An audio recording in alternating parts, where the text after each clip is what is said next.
Hello, everyone, and welcome to the Genesis Block edition of the Bitcoin for Families show, where every guest is your new BFF.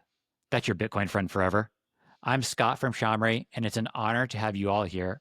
I assure you that when Mallory and I launched SHAmory in April of 2020, we never thought it would lead to launching a show 5 years later, but here we are. So, quick housekeeping before we dive into the show. As a reward for being here, I will be dropping a special $15 discount code for use over on our website at some point during this episode. So stick around because it will only work for the first 10 users. Good luck.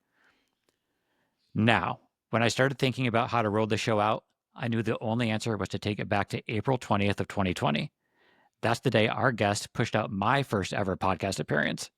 Since that time, I've had the honor of joining for 3 more of his shows, and lucky for me, by the time those shows rolled around, his co-hosts had joined the fun as they marched towards releasing over 500 episodes. So enough with the hints, which I'm sure many of you have figured out. It's time to welcome the star of the Once Bitten podcast, Lauren Prince, and some guy she calls dad. How's it going, guys? Going well, going well. Yeah, love the intro. Thank Thank you very much. That intro, it's gotten way better. Yeah, going straight to your heads. Well, I guess the star of the Once Bitten podcast and part of the inspiration behind our stuffed animal back there, since that also came from the show. So, you're dabbling everywhere. the plushie. Yeah, Exactly. Plushie episode. yeah. Still haven't gotten anywhere with that, have we? Well, no, but Scott went and did it. Yeah, You went and did it. but, Exactly. Yeah. Well, Yeah. but I still haven't done it. Exactly. We got to deliver that one to you in person in Miami a couple years ago. So that was perfect. It was amazing. Thank you. Now, before I dive into the question, I have a small quiz. You're both welcome to answer this. So I've been on Once Bitten 4 times, and I went back and looked. I've got the dates of each of those episodes and the timestamps for the price of Bitcoin at each of those. Do you think how close do you think you guys can get for each of those? Wow. Here we go. You said ready? already April 2020. Yep. So that's the first one. April 20th, 2020. That's when So we we must have been languishing around. I have no idea. $6,000. I don't follow the price, so Good. You got it. 6,850. Okay. So and then April. So the second one is April 24th, 2021. And that's when Mallory and I came on to talk about Goodnight Bitcoin when Lauren and the rest of your siblings had done the video with us. Okay. So about a year, almost. Oh, right. a little bit Okay. later. So we crossed all-time highs again back in like December, January, and then it would have been cooling off maybe 17,500. You're cutting us short. 49,450. Whoa. That's crazy. Yeah. That's April 2021. April 24th, 2021. So we blasted through 20,000 like December time. Yeah, I think it must have been, and then we had that big peak in, what was it, like May or June? And I think the August we were probably coming back down before going back up to the second one. So and that peak would have been like 68K, right? Yeah. Right. Okay. I'm way off on all Yeah. of them. Oh man, this is amazing. Yeah. Yep. Go on. Okay, number three. May 16th, 2023. It's when Yusuf and I came on to talk about the SHAmory project and the water well. Yeah. So we're about 2 years later, essentially.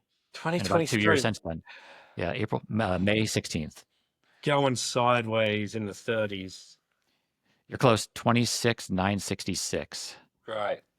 Okay, and last one, August 13th, 2024, when Tomer and I came on to talk about Tomer's book and us releasing it. Huh. So we'd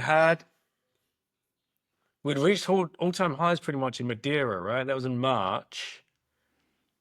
Oh, it's got to be 58K gang. I mean, shout out. Like So you're pretty close on 3 of the 4. Nice on 59,192. Oh, all right. Yes. I got none of those. Yep. So you're a true Bitcoiner when you have the stripes and the Bitcoin price marked in the back of your head. So we're sitting here. Let's see. What are we? April 28th, 2025, and we're at 93,875. So we'll mark that one in the record books as too. Nice. Cool. Well, thought that'd be a fun way to kick things off. So And what's the block height right now, Lauren? I don't have that open either, so you're good. So the plan for all of these episodes is to kick things off with some 5 quick icebreaker type questions. These are for both of you. If you're ready, we can dive right into those. Okay, so you guys have obviously done a lot of traveling over the years. What's the funniest travel mishap your family has had on the road that still makes you guys laugh today? Goodness me. Too many to count. Mishap. I mean, you would have all the memories because I won't. Well, what travel stories do we talk about the most? I've just got an all blank now. The monkey attack. The monkey attack. That sounds like a good one. Yeah. Yeah. The monkey attack at the gates of Angkor Wat in Cambodia, when Lauren and Samuel were 3.5, 3 and change, something like that. Okay. And Sophia would have been 6, Caitlin 8, and Claire and I, perennial 21-year-olds. We arrived there on a tuk-tuk, and the best way. The best way, of course, for a long day exploring the temples. And this monkey descended out of nowhere because it's used to tourists feeding it bananas and whatever else. We just didn't have any. And before you knew it, it had clambered itself up Samuel and was sitting on his head. And Claire and I had no idea what to do or how to handle this situation. The monkey didn't have a handler. It wasn't a tourist attraction thing. It was a monkey. Wild doing, monkey. like, monkey stuff. Yeah. And we just had panic in our eyes. We didn't want to be, rushing him off to the hospital for some kind of bandaging up and goodness knows what else they do. So Claire just swiped it with her handbag, and I managed to grab him and you, and I think I held you both up in the air. But it came for me anyways. Yeah, it did. It wasn't giving up. Nope. What size was the monkey? How big was the monkey? It was one of these like kind of grey macaque type things, I guess. It was twice as big as the plushie. Okay. 2 times Satoshi. Yeah, exactly. Cool. I did not expect a monkey still. I guess you could also say that instead of a boating accident, you can always say the monkey's got your keys. It did. It stole all the Bitcoin. Yep. I'm glad you brought that up. It still hurts. It's a sad story. We won't talk about it anymore. Yeah. Okay. Lightning question, icebreaker number 2. If you guys could home swap with any Bitcoin personality for a week, who would it be, and what do you think you'd learn from their lifestyle? I mean, the Fiat answer is sailor's yacht. Yeah. I was gonna say that. We're not gonna do that. Oh no! Yeah, I was thinking sailor, and I'm like, wait, no, that's too much of a basic answer. I figured you guys would go there. I don't know if you also get the jet ski, have that mess up again. So. Oh yeah! Oh, yes. I love that. That was good fun. Okay, anyway, I love pulling that. Been there, done that. Yeah, exactly. Yeah, whatever. So, good question. Oh, we still haven't been to El Salvador. No, we haven't. All right, yeah, we'd swap with Chimbera. Okay. To go explore El Salvador. Yes. Chimbera from Bitcoin Beach. Yep. We would swap with him, and he could come on with his wife and little girl. I'm sure it's a little girl, a little baby. I think it's a girl. They can come and spend a week over here in Europe, and we'd go and spend a week over there in Bitcoin Beach and learn about their culture and everything that's going on. But that would suck because I'd want to be there with them. I was gonna say, you would want to come to England. People want to come to England? Of course they do. I mean, London, I understand. No, come on. Chimbera. Yeah, okay. that's who it'd be. We haven't gotten to. We want to go to Mama Rosa's and get the papusas and get and use Lightning and do all the things and go and see Mike and go to Bitcoin Beach podcast studio and everything. They've done such great work. Perfect. No, and we haven't made our way down there yet, so we can meet you guys there. Mike is from San Diego, so we have that connection too. Okay, icebreaker number 3. What's the most bizarre food you guys have tried in your travels, and did you give it a thumbs up or a thumbs down? What did you just eat last week? Oh, cicadas. Cicadas, yeah. Cicadas, deep fried cicadas. What are cicadas? Like a giant beetle bug thing. Yeah. Okay. The thing is, it's because I ate one of those. I thought it was like shrimp, and I was like, you know what? I want to try seafood. I hate seafood, but I'm like, you know what? I need to open my taste buds somehow. So this friend who's an Aussie, obviously, he was like, yeah, try these cicadas. I'm like, are cicadas like a type of shrimp? He was like, yeah. And I took one and I ate it, and I didn't taste it. I just chewed and swallowed because, but yeah, it's I wouldn't have it again. Yeah. No. Okay. We down. ate the bugs. You listened. You fell into the trap. So you've lost your keys to the monkey, and you've started eating the bugs. Yeah. It's a slippery slope once you start. It But, is. thank you. What's his name? He's not even the head of the WEF at Schwab. Thank you, Uncle Klaus, for showing us the way. I will use your fiat currency. I will eat your bugs, and whatever else that they want to throw at us. Yep. And now you own nothing. Yeah, I own nothing, and I'm happy. There you go. Well, but that's Lauren's answer. What's yours? What's your craziest food? Yeah, well, if we wound back when we were traveling again, I ate crickets. Oh yeah. I ate Okay. the bugs. You ate the bugs. Again. In a Thai market, like it's one of the tourist things that they're frying them all up and whatever else. So I was kind of egged on to do it by said children. I actually bought it. I bought them because I thought it'd be fun to try and get the kids to eat them and try a little bit of the culture and make a little video for the blog for friends and family that were following the blog. But yeah, it backfired on me because I was the only one that ate the bugs. Were you seriously counting on kids to eat crickets? Yeah, I thought you might be. I thought you might be adventurous. We Anything had else mango weird? smoothies. Why else would we have crickets? I can't think of anything else weird, or full and stuff like that. But yeah, I think that's. Oh, I ate snake once in Vietnam. Didn't Mummy eat crocodile, or was that before? Yeah, I've eaten everything? crocodile before as well. Yeah, There's the baseball team in Seattle, the Mariners. They sell crickets at their stadium as one of their fun foods to have at the stadium. There's a large Asian population in Seattle, so I think that's part of the reason why they do that. But they're known for selling crickets up there. So if you guys are ever in Seattle, there's that opportunity to run it back. We did watch a baseball game in Seattle, but we got the footlong instead. Yes, I remember. Yes. Very nice. Okay, icebreaker number 4. When you're home swapping, what's the funniest or most unexpected item you found in someone's house that made you guys laugh? I wouldn't know this. Funniest item that made us laugh.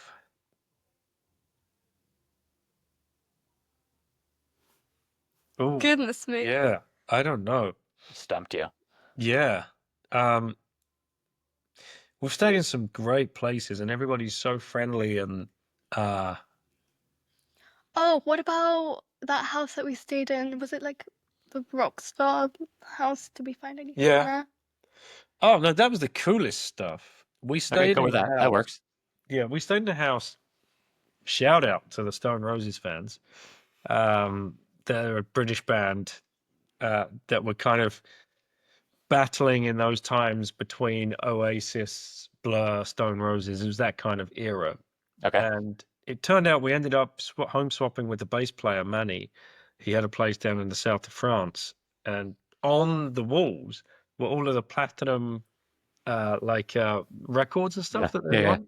And That's loads of awesome. signed album covers. And he even had a signed Bobby Charlton shirt from the 1966 World Cup final, framed and up on the wall. We were like walking around thinking, huh?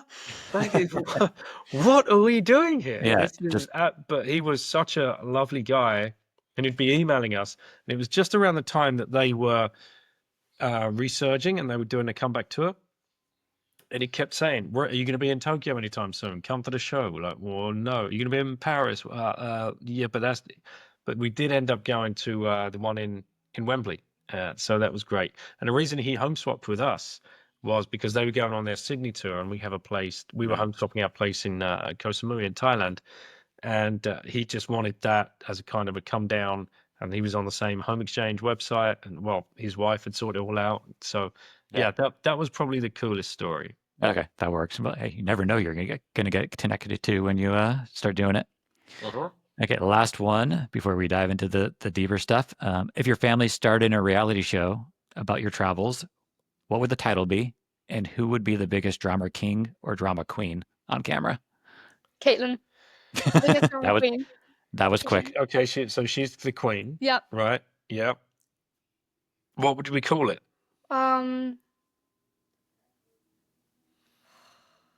And while you're saying that, for those that don't know, Caitlin is the oldest, and Yeah. so that's who's getting blamed as the drama queen. Yeah, little sister is pointing a big pointy finger at big sister. Right? I would be the second, okay? I would be the second. I'm putting myself out there. I would be the second, but Okay. Caitlin first. Is there a big gap or a small gap between that first and second? Big gap, but I would be Okay. the second. Okay. I don't know what we'd call it. Done. I mean, well, the blog was called Princes Off the Grid. Yeah, so Okay. I guess that would be it. If you choose life, you know. Yeah, I was gonna say you can just The book, yeah. yeah Choose plug the life. show, plug the book through the show. Say Yeah, choose life Yeah. show. There you go. Okay, perfect. Okay, now we're going to dive into some deeper stuff. These should hopefully still be fun. But for those that don't know, Daniel came from a background in the finance industry, living in Singapore, and I'm sure some people might have heard going back to that time on some of his episodes. But for those that didn't, your book Choose Life, which is something everybody should buy, it's all about embracing freedom through travel and alternative living. What was that pivotal moment that made you and your wife decide to leave the finance industry and take your family on this global adventure, and then obviously back to where you are today? I would say that was a gradual process of just being. It was a grind. The last 2 or 3 years that I was employed in that business was just a grind, and I just stopped enjoying it, and I didn't want to be there anymore. And I had 4 kids at home and a wife that I wasn't seeing, and I think that resonates with a lot of people that are still trapped on the Fiat hamster wheel. And I would bemoan, I met a friend. We would just sit there and like, there's got to be more to life than moving numbers around the screen. Like, what are we doing this for? This makes no sense anyway. It's a completely crazy business to be in, and you're surrounded by pretty crazy characters. And he said one lunchtime that we'd met up for a drink, he's like, just go and get a copy of the 4-Hour Workweek and see how that sits with you. And I never read these books, and I don't know why I went and bought it, but I got back to the office. I called the nearest bookstore. I asked them if they had it. I had 1 copy. I said, please reserve it. I'll come down at like 5:30, 6 o'clock, and I'll grab it. And I did, and I couldn't stop reading. And that was November 2013, and by March 2014, we were done. And I'd quit. We'd taken the kids out of school. We'd sold everything pretty much, and decided to go traveling with them. And I mean, the book talks about those moments of decision making, and I think that the most clarity hit me when we were going through this arc of going through all of like, oh, but what if, because they never end, by the way. Yeah. The biggest what if was, what if in 10 years' time we look back at all of this research that we had done and we decided not to go? What would that look like? What would that what if bring up? And that was so clarifying. It's like, well, I don't want to be that guy. Yeah. I want to know what could have happened. So that was it. And that point, it's like, right, it doesn't matter about the what ifs anymore. Let's go. So yeah, that was the journey. No, I'm sure it definitely has, and something you guys definitely don't regret, I assume you say. And having those what ifs is something. I mean, Mallory and I talk about it all the time. Even making that decision to leave full-time employment and work on SHAmory a couple of years ago, just to what if what it would have grinded at me, not knowing what could happen and seeing where it could go.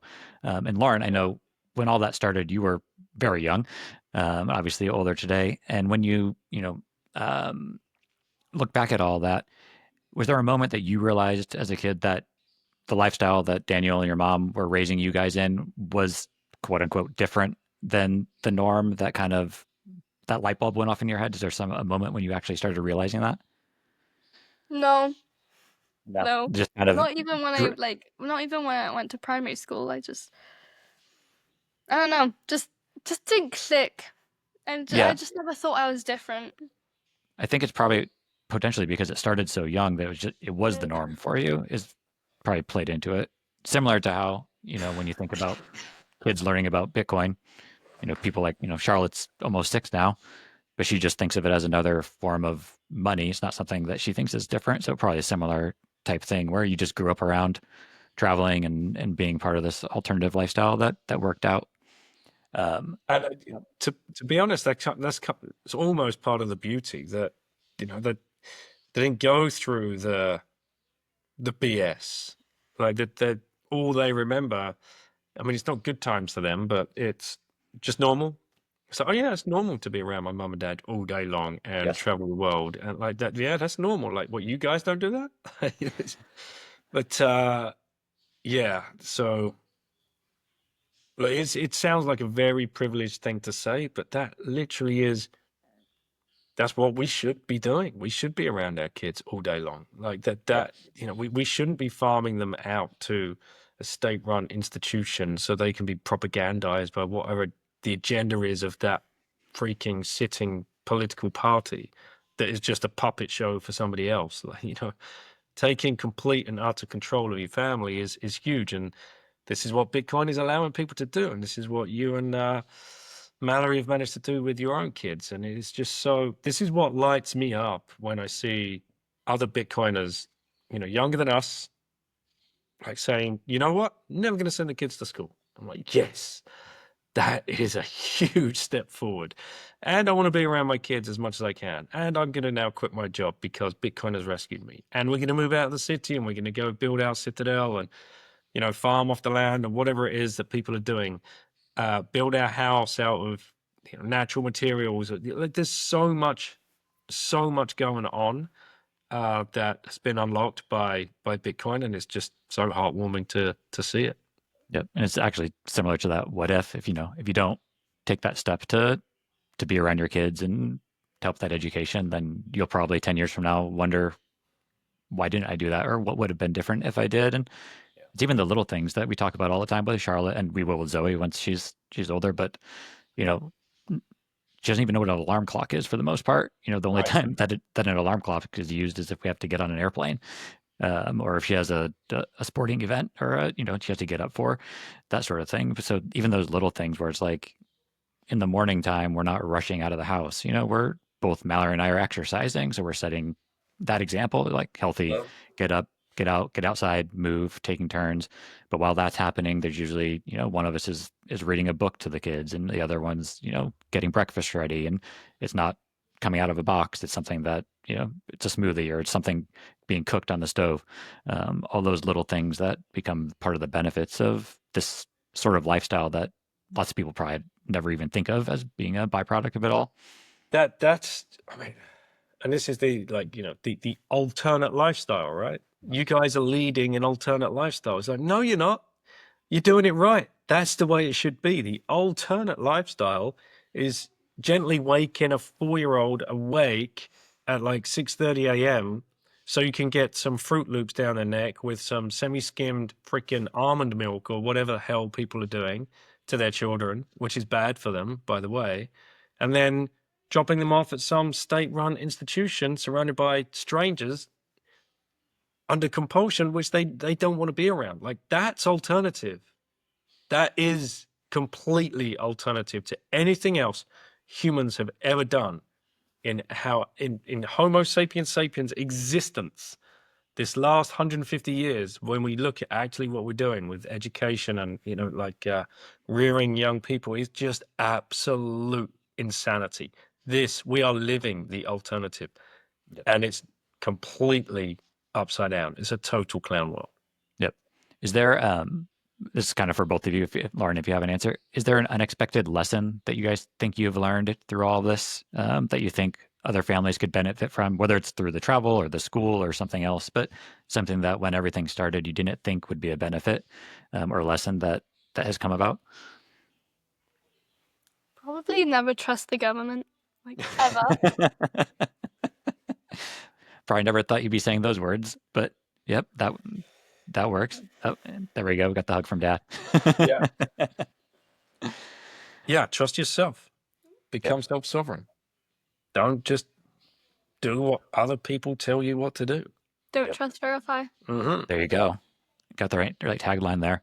And when you are traveling, obviously, 4 kids' personalities are going to shine in different ways. We've already learned that Caitlin's the drama queen, with Lauren very, very, very far behind there.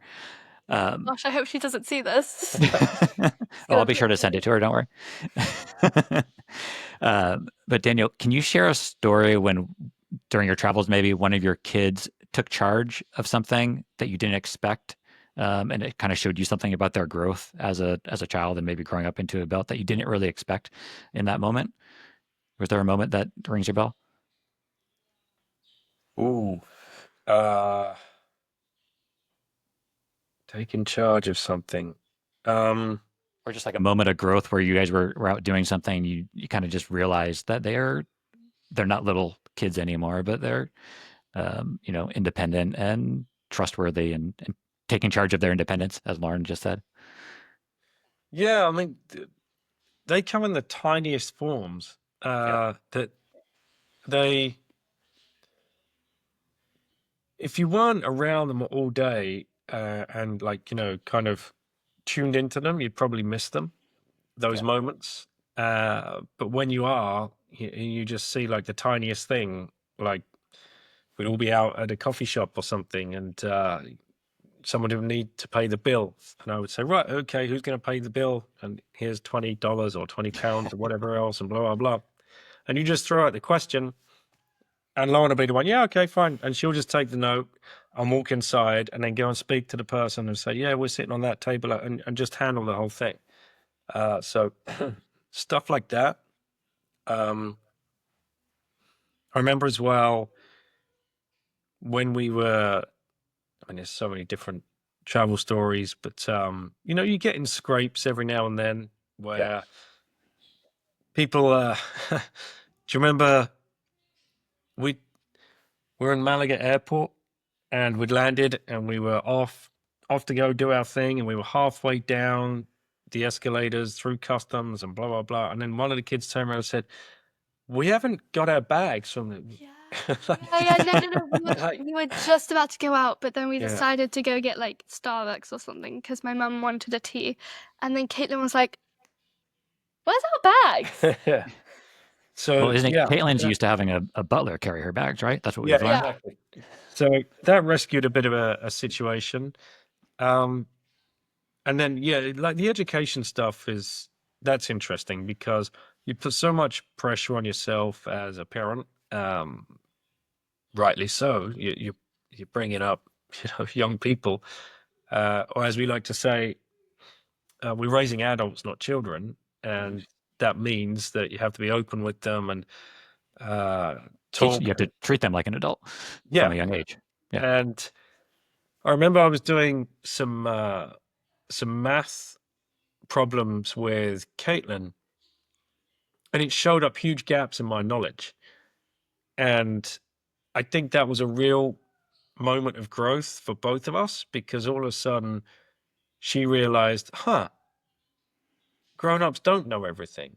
And they are, they do have weaknesses. And we sat there together and tried to find different YouTube videos. And then we found Uncle Sal Khan on Khan Academy, explaining long division and order of operations and things like that. And we would just learn side by side together, and that's the pieces would start clicking in my mind again, because you got to wind yourself back, God, 30 years before you learn all that stuff.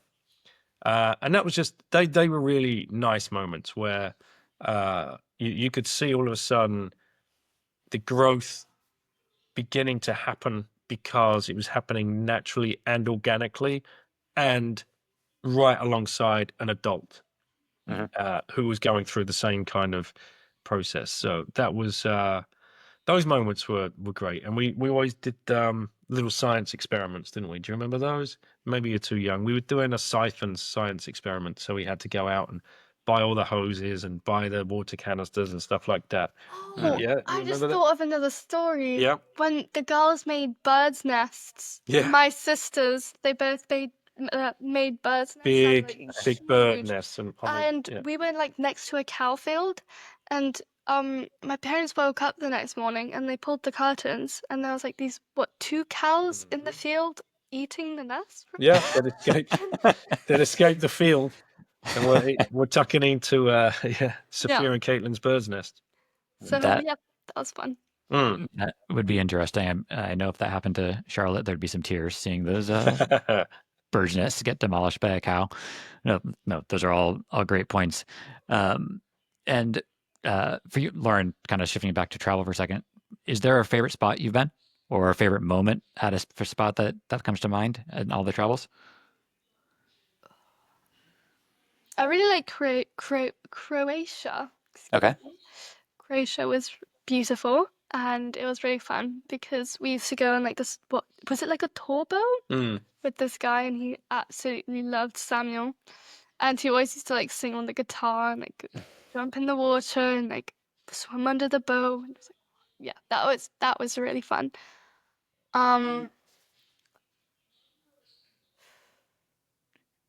Favorite Bitcoin conference? Oh, Madeira. I figured that was gonna be the answer. Yeah, yeah. And then I think second is probably going to be Prague. Prague is also really good. Prague looks fun. We have to get over that way. Hopefully one of these years. Hopefully for 2028 in Madeira. That would be the goal. We got some time. Guys, shifting it back to kind of homeschooling for a second. One of the questions I imagine many people would think of is, what does that look like on a day-to-day basis? What's that schedule? And that's probably something that scares people. I know going into it, it probably scared Mallory and I, and then you just kind of figure it out. But for both of you, can you kind of talk about your daily structure when it comes to the learning, and both from a kid perspective and the parent perspective, and how that's kind of morphed over the years as the kids have gotten more independent? That's the key word. It's just morphed. It's forever morphing. Yeah, it really depends on like what your lifestyle is and who you're like, what child you're dealing with. It really does depend. And we've used so many different platforms. There was that time you guys were using Galileo / Cubrio. Then that rebranded to Cubrio. You're probably doing that for 2 years. No, I did that for no, it was nearly 3. Right. Okay. So that was just all classes arranged online and in Zoom clubs. But sometimes you'd have 2 or 3 classes a day, and doing all kinds of stuff. I used to be having like 5. I used to have one class, and then now three, Jesus, 3, and then 2 other classes after that. And sometimes I won't end until like 5.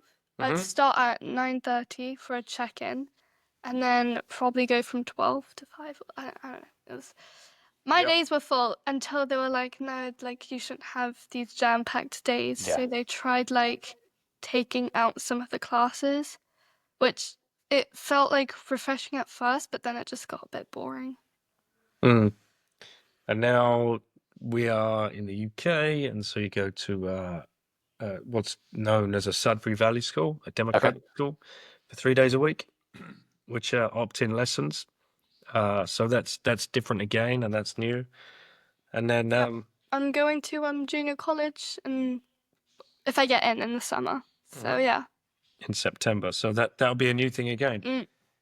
Just to try that out and see what that looks like. And that would be 5 days a week, kind of 9 to 3, which you have actual like scheduled lessons, like a scheduled timetable. But it's kind of a vocational course, and this one is all around countryside, exactly, farming, stuff like that. So land management, planting plants, and so kind of like a trade type school. Well, yeah. Type thing. Yeah. So yeah, some days would be outside, like gardening or turning over the soil. And you have all the animals there, right? Oh yeah, or taking care of the animals, or we'd just be learning biology or maths or English. Yeah. Is that something just you're interested in, or Sophia and Samuel as well? Sophia's in college, so doing like A Got it. levels now. So it's gonna be me and Samuel. Okay. It's we're gonna do that for like 2 years to get something called a GCSE. Okay. And yeah, and I mean, the first time, actually, funny story. The first time we went, there was like this whole meeting explaining what it was, and we came out. I'm like, I'm not really sure. I'm not really into like planting and stuff. I'm not into gardening. Yeah. And then that night we had an interview with what's his name? David Bennett. David. Yep. I know David. Not none of your business. Yeah, none of Yes. your business. Yeah, and he was talking about this fungi. Arbuscular mycorrhiza. Yeah, I was getting that. And this fungi that's like in like underground and just like in like all of the plants, and it connects to like so many trees, and it just helps the nutrients with the trees for like sugar as payment because they get a lot of sugar from the sun after they like um Photosynthesize. photosynthesize. Yep. I'm sorry, my brain isn't working. And so yeah, and I was like, that's actually like really interesting. And I stayed on for the like whole podcast, and that's like very, very few times I've done that. So after that, I'm like, right, I'm going. There you go. So yeah, it was So we have, such a we cool have David and the Bitcoin and podcast to be able to thank for that. Yep. Yes. Yep. Actually, I still have that episode in my queue, but I got it in there. David, going back, was one of the first episode podcasts I was on as well, going back to 2020. So we have that connection as well. And then, so it's fun to always see him still pop up and put out those shows Yeah. every And day. news you can use. Exactly. Well, you kind of already answered this one right now, Lauren, in a way, but I was going to ask you, is there a time that you remember learning something extremely interesting that you don't think you'd have ever learned in the classroom? But I think you kind of just answered a version of it. Yeah. With that, Pretty is there good. any other times that pop into your head other than that? Because that one was awesome. Oh, probably so many that I don't actually think that I don't know how to explain it. I probably know so many that I learn outside of the classroom, but thinking it's normal. Oh well, Yep. Bitcoin. Yeah. That was a huge one. The speaking French. Oh yeah, That kind of just happened. yeah. Had just formed. Oh, there's probably so many more. Being a co-host. Yeah. I can't think of any right now, but Those are I mean, those all are perfect all ones. pretty good ones, I Yeah, think. no, those are good ones. No, and Yeah. we stumbled right onto the agricultural one, so that was perfect.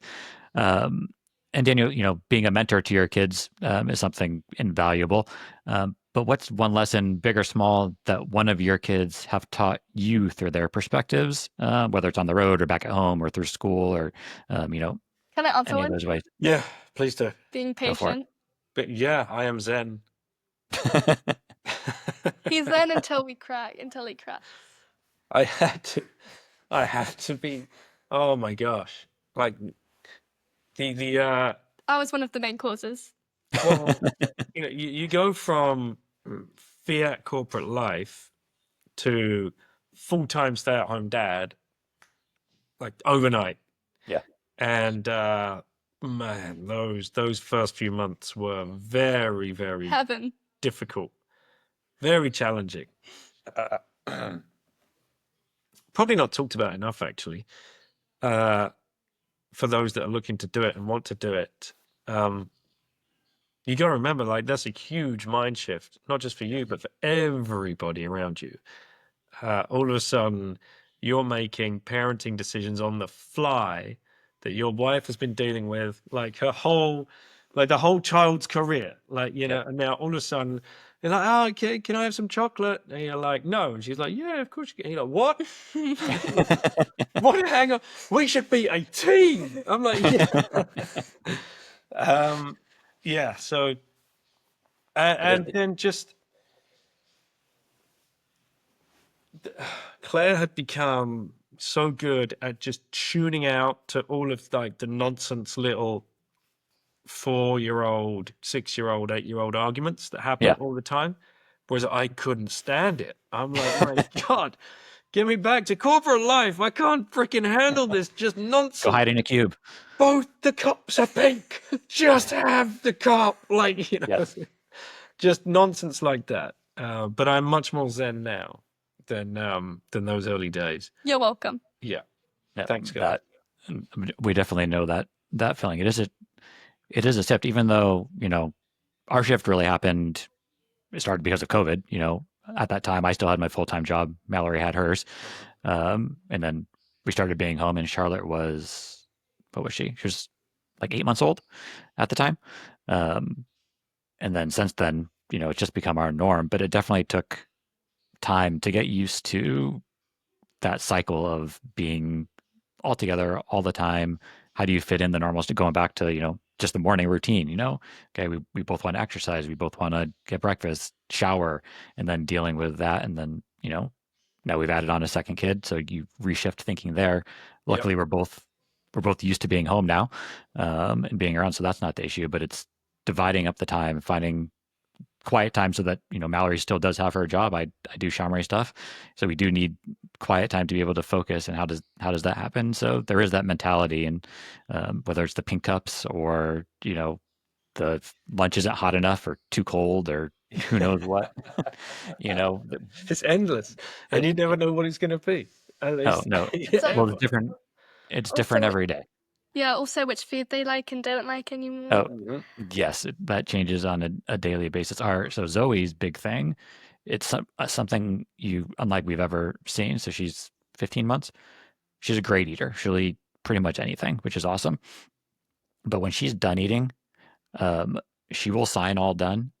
And then I not joke you, if you do not have that food away from her within 10 seconds, she will huck it, whatever it is, whether it's the food or her cup, it'll be across the room. Like she's like, I told you all done 10 seconds ago, and you still have me in this high chair. I need out of this thing. And it's like 0 to 60. So we're a little worried about her anger. So we might need some therapy lessons in the Maybe future. anger management. Exactly. We'll see how that develops. But yeah, those little things, just like, girl, just relax for a second. There's only we can't get the beans away from you that fast before Yeah. the chili's going across the room. I said I've had enough broccoli. Yes, God exactly. damn you, people. We heard it, so we know that all too well. That it's a shift for sure, and just not going back to like your shift, Daniel, not having to get up and go to work is great, but then I'm sure you dealt with some of like figuring out your own identity type thing, and that whole Yeah, side of things can also play into it as well, I'm sure. that's a huge one. Yeah, that is a huge one. And I'm sure you know this after leaving Journeys, right? Yep. You go from Mr. Corporate guy that's been wearing, well, I talk about it in the book. I'm sure Mhm. that's what you're referring to. You Yeah. wear a mask, right? Every single day you're putting on a mask just to walk out, and you've got to be a different guy for your colleagues and your customers and your boss, and it's just exhausting. And then when you get to take that off, you're like, it's the classic Zoolander, who am I? Yeah, yeah. It's like, Yep. what? Wait a minute. I don't have an identity anymore. I'm no longer this corporate Joe Blow. I'm nothing to talk about. Like, I can't go to the bar and say, so what do you do for a living, and have any kind of substance being. I still have this today. People ask me all the time, oh, so what is it? Just today, this afternoon. Oh, what is it you do? I'm like, uh, suppose I have a podcast. Does that count? Yep. Well, you do that for Sure. work? I'm like, well, yeah, I guess. There's I some have a book show too. sponsors, but I do. It's not a 9 to 5. Like, Yep. what are you looking for? Because everybody else is still trapped on the hamster wheel, and they just want to talk about corporate life and what it is they do and what it is where they're going and what's the next big promotion. And Yeah. there's so much stigma behind it. There's, oh, what do you do for a living? And then boom, you're judged. Yep. Whatever it is you say, you're judged. Oh, you're one of those guys. Right. Yeah, exactly. Or it just goes on to the next question because the person isn't listening Yeah, when anyways. people ask me about the podcast, I used to just say, it's a Bitcoin podcast. And I'm like, yeah. So now I say, I run a podcast on the intersection between traditional finance, which is what I used to work in, and what's coming. And There you that's go. Bitcoin.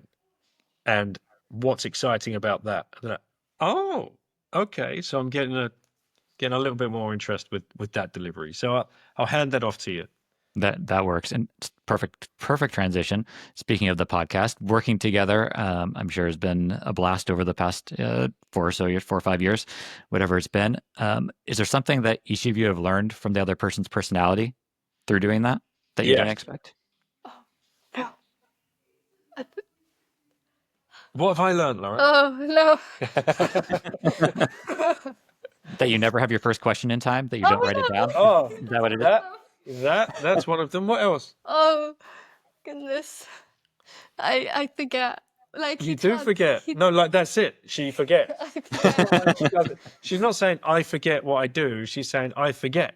There you go. I forget about Okay. like, I'm like, Lauren, it's 10 minutes.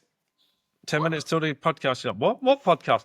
The one I told you about. And then like mummy's like, when did you tell her? I'm like, this morning. but then I remember when you say who it is, I'm like, oh yeah, that person. But then I'm just like, I'm sure you've heard it said before, Scott, but I'm Lauren's people. Yes. You know, I'm the scheduler. I'm the secretary. I read all the books. I do all the research. I do all the reach out. I do all the calling and all the work in the background. I even set the chair up. oh, I do that. I usually do that. She brings you your beer, though. She does. Exactly. She does bring me the beer if that's running low, Isn't or a coffee, depending on the time of day. Isn't that nice that sometimes we can go back to the other like podcasts and can hear our old voices? Yeah. Yeah. I wager actually that Scott could be. You might have listened to the most Once Bitten episodes. It's I up don't there, know. I'm sure. Yeah. Actually, Lauren, I don't know if I was thinking about this earlier today because the first episode you weren't on. It was before your time. But I actually remember the first time I ever talked to you, and it must have been in 2020, maybe early 2021. And I had gone to a Bitcoin meetup here in San Diego to show the game or whatever, and it was outside at a bar.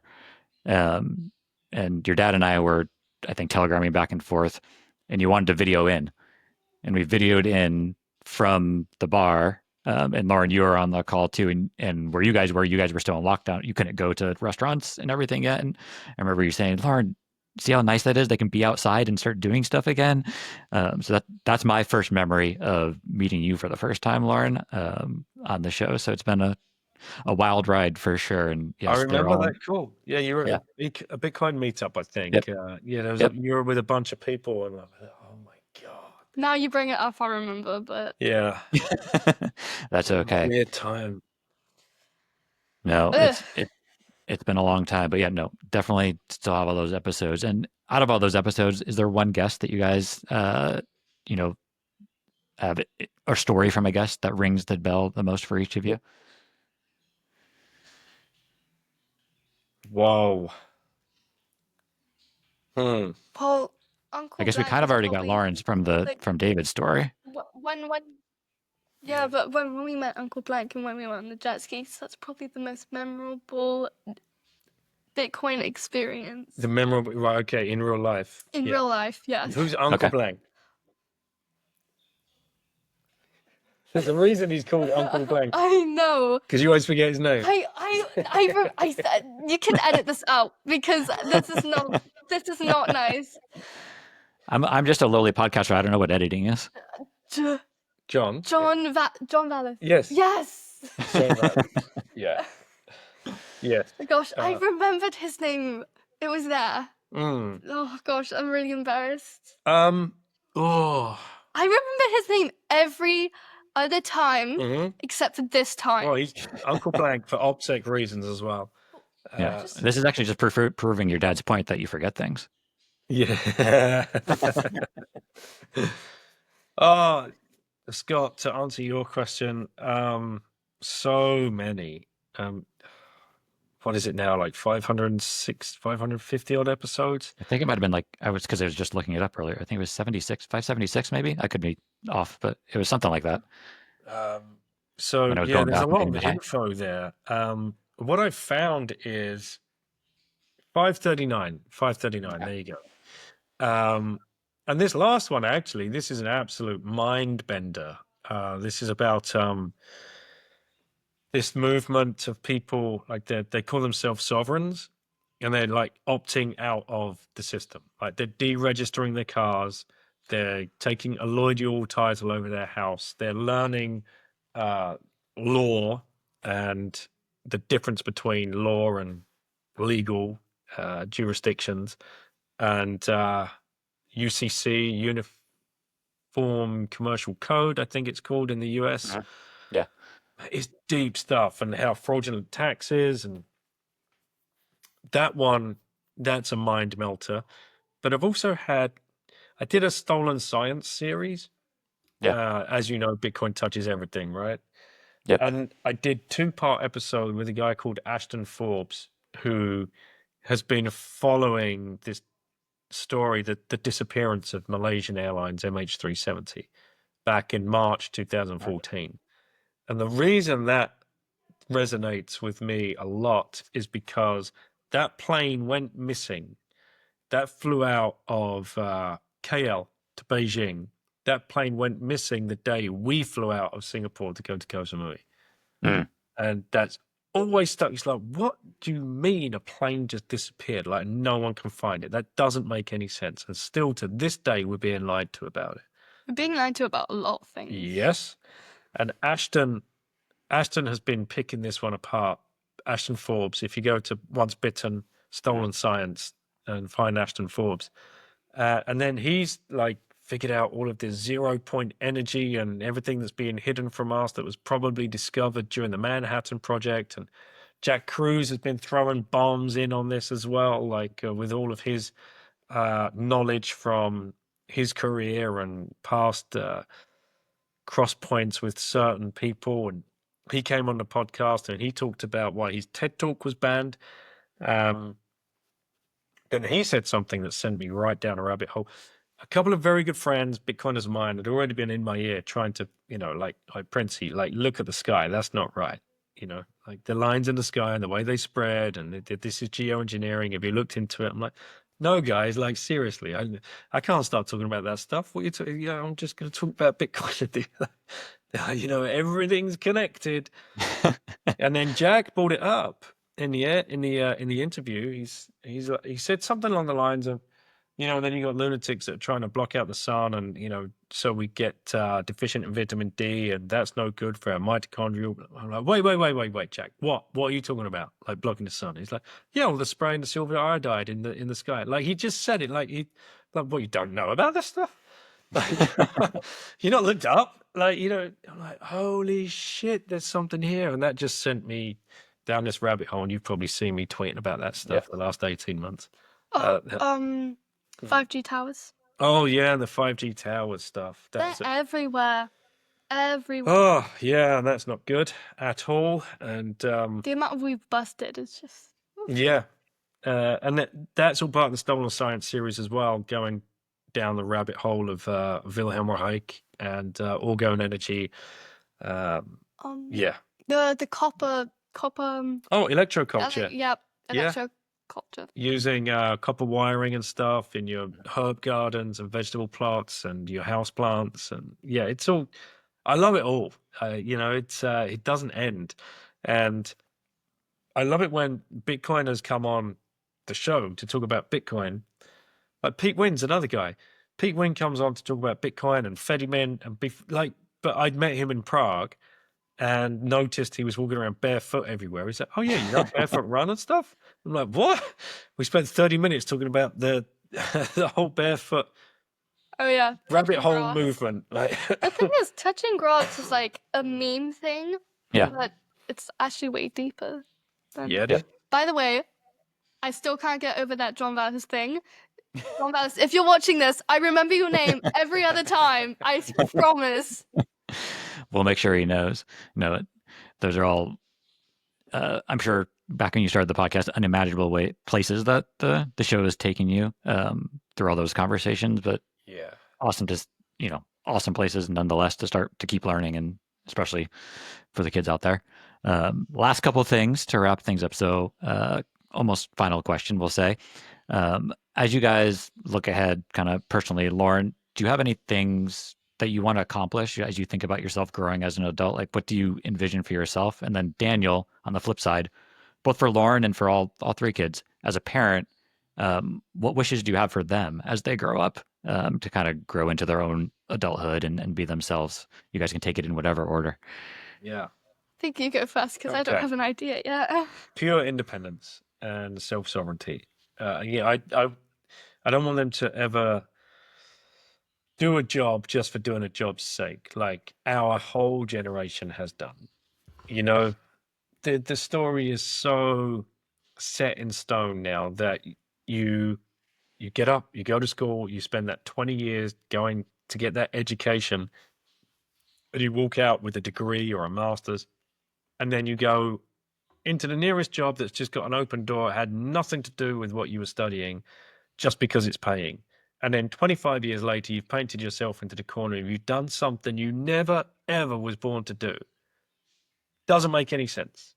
Yep. So I want this for all of the Bitcoiner families out there, that their kids, they're going to be so freed from the fiat trap that they'll be able to do whatever it is that they want to do. And if that is making and selling bracelets at a conference, then do it, because it doesn't matter if you're making $250,000 to $500,000 a year and you've got the certificate on the wall and you're a lawyer and you've got the fancy BMW. It doesn't matter if you're working 60 hours a week and not seeing your family. That's complete and utter nonsense. Whereas if you've got like the safety net of Bitcoin and you know that your purchasing power is not going to be debased, you can do whatever sets you on fire. And that might change in 2 years' time. That might change 2 years after that. It might change 2 years after that. And then you can start bringing up kids and raising your own family without these pressures that Generation X and millennials and the baby boomers as well have all suffered. And that's truly what I hope to see. Oh, well said. Did anything pop in your head during that time, Lauren, about your future? I probably hope to see. Well, this is probably very unlikely, but more freedom, maybe. Yeah. More freedom for my kids when I'm old enough to have some. Yeah. That's pretty much. You want to raise some cows? Yeah. Exactly. Yeah. Get some cows too. Yeah. Yeah. Well, make sure they don't steal any birds' nests. Yeah. I'll make sure.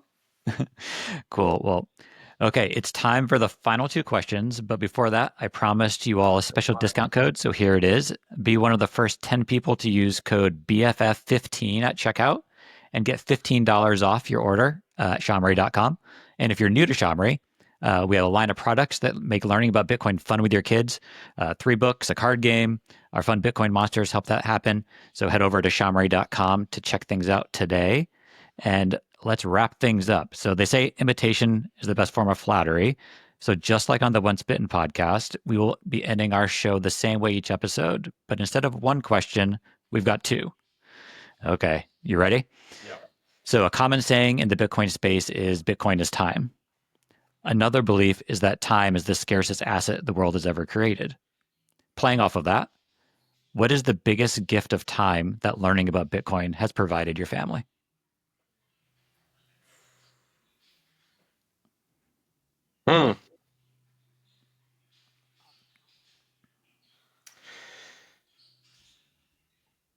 Just being together. Yep. That's huge.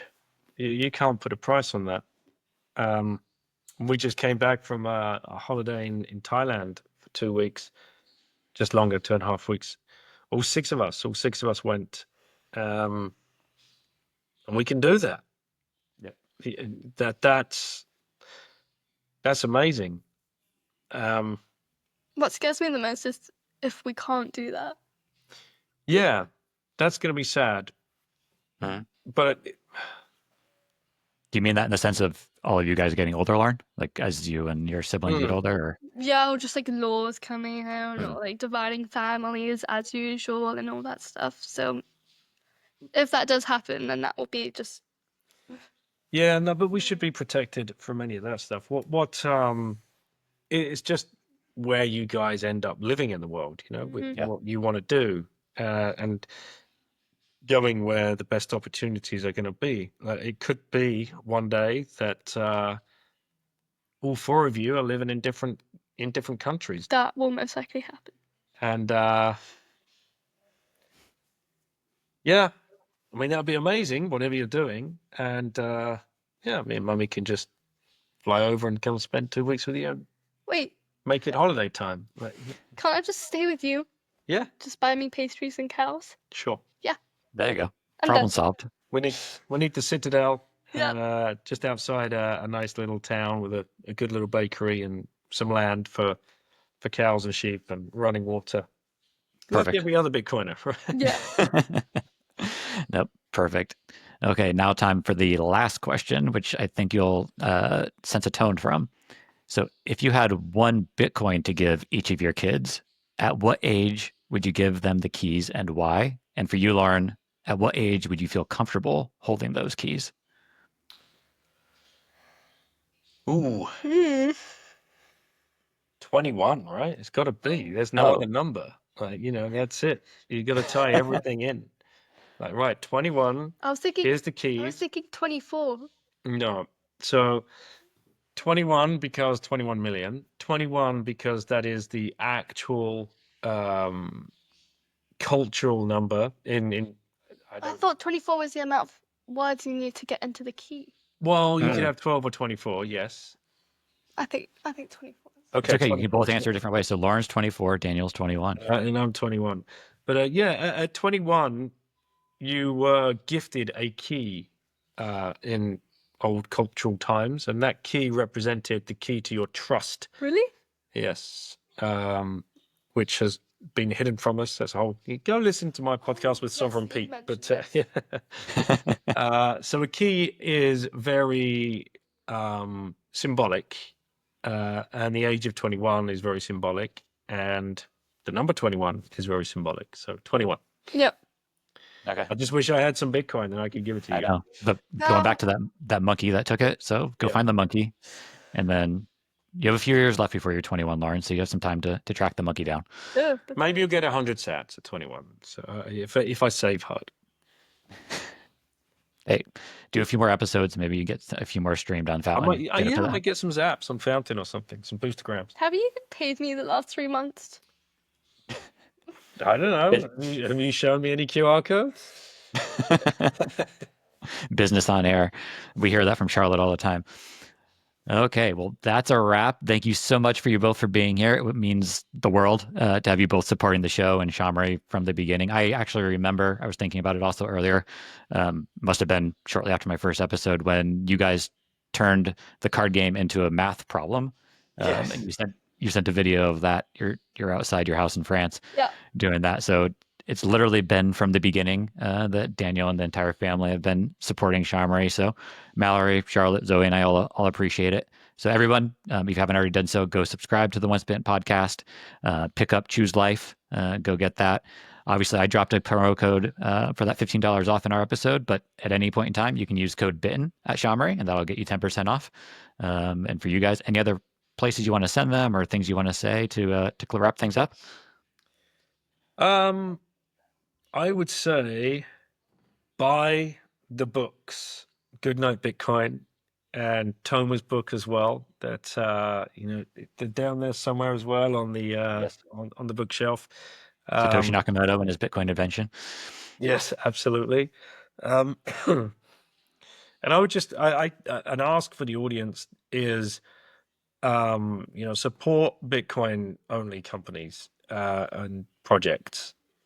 Fountain app is a really easy place to go and listen to podcasts now. So I don't think there's any excuse for a Bitcoiner to be listening to podcasts on YouTube or Spotify or Google Pods or Apple Pods, I mean, if not you, then who? We've got to make the change. Get over to Fountain. It's built. It's been running for 3 or 4 years. Like, please support them. Don't buy any books from Amazon. Get over to bitcoinbook.shop and you can use the code Bitten there for a 10% discount. You can find Choose Life on there, but you can find all the other Bitcoin books on there as well. Not all of them, because there are more and more every day, but they've got such a great selection and different languages, and they're Bitcoiners doing Bitcoiner things. And if we don't support them, and you can buy with Bitcoin over the Lightning Network, and if we don't use the Lightning Network, nobody else is, right? Like, this is on us. And we have to support the businesses. We have to support the projects. And I'm not saying go out and invest, like ego death capital. No, we don't need to do that. We just need to support. We need to lean into this movement and support each other and help as well. Like, if you see a problem with it, don't just bitch and moan. Like, how can you fix it? And sorry? Family friendly. Family friendly, yeah, excuse me. So yeah, that's all I would say. And stay humble, stack sats, don't loan your Bitcoin to anyone, especially not Wall Street. That's the latest Exactly. thing. That's the latest grift coming your way. So yeah, stay alert and self-custody your Bitcoin. That's a perfect way to wrap it up. Well, we hope everybody enjoyed the first episode. Talk to you later. Thank you, Scott. Hi, thanks for joining. Don't forget to like, subscribe, and leave a good review. And buy your kids some stuff at SHAmory.com today. Bye. Bye. Bye. Bye. Bye.